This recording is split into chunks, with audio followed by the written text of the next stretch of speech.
आज हम बात करेंगे इंटरव्यू में अपीयर होने की स्किल के बारे में।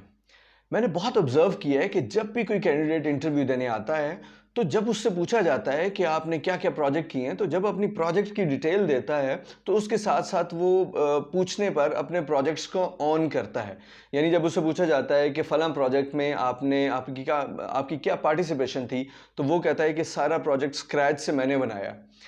फिर जब उससे पूछा जाता है कि इसका स्ट्रक्चर किसने बनाया है,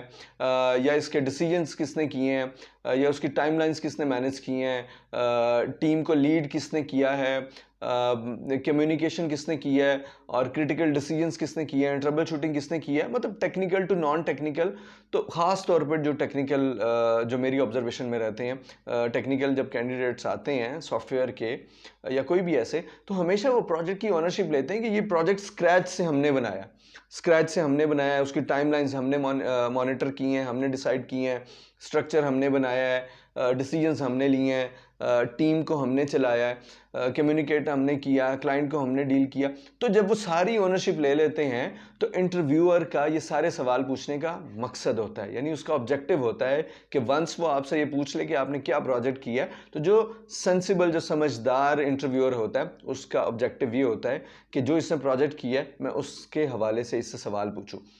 जब वो अपने प्रोजेक्ट की ओनरशिप ले लेता है कैंडिडेट, तो उसके बाद जब उसको डिफेंड करने की बारी आती है, तो मेरी ऑब्जर्वेशन है कि वो कैंडिडेट जितना अगर 100% ऑनरशिप लेता है, तो उसको डिफेंड करते हुए वो 30, 40, 50% पे आ जाते हैं, और 80% कैंडिडेट्स ऐसे हैं जो 30 to 40% प्रोजेक्ट को डिफेंड कर पाते हैं। तो मेजॉरिटी ऐसे कैंडिडेट्स हैं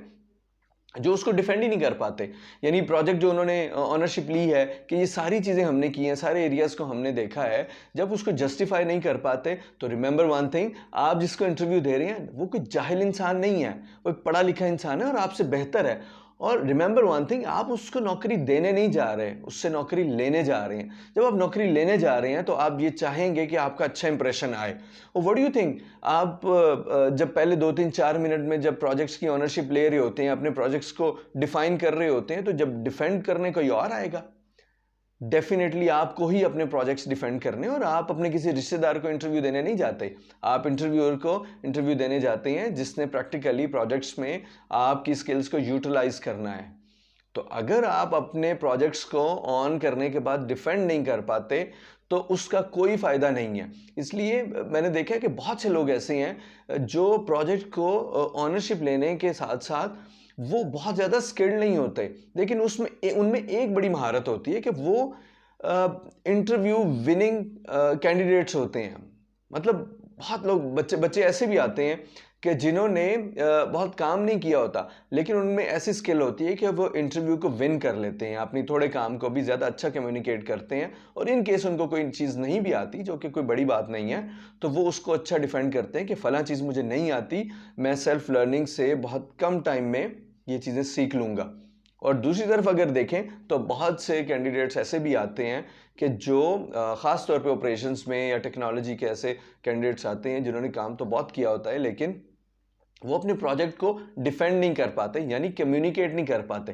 तो इसलिए स्किल्स का होना बड़ी अच्छी बात है, लेकिन अब स्किल्स को कम्युनिकेट करना, डिफेंड करना, अपने प्रोजेक्ट्स को डिफाइन करना अच्छे तरीके से, ये भी एक स्किल का हिस्सा है। तो फॉर गॉड सेक, आप काम ज़रूर करिए, लेकिन इंटरव्यू देने की स्किल को भी इम्पॉर्टेंट समझिए, और ये जानना शुरू करें कि इंटरव्यू में पूछे जाने वाले सवालात का जवाब अगर हाँ में नहीं है, तो उसका क्या रीज़नेबल आंसर हो सकता है जिससे इंटरव्यूअर ये इम्प्रेस हो, या कम से कम वो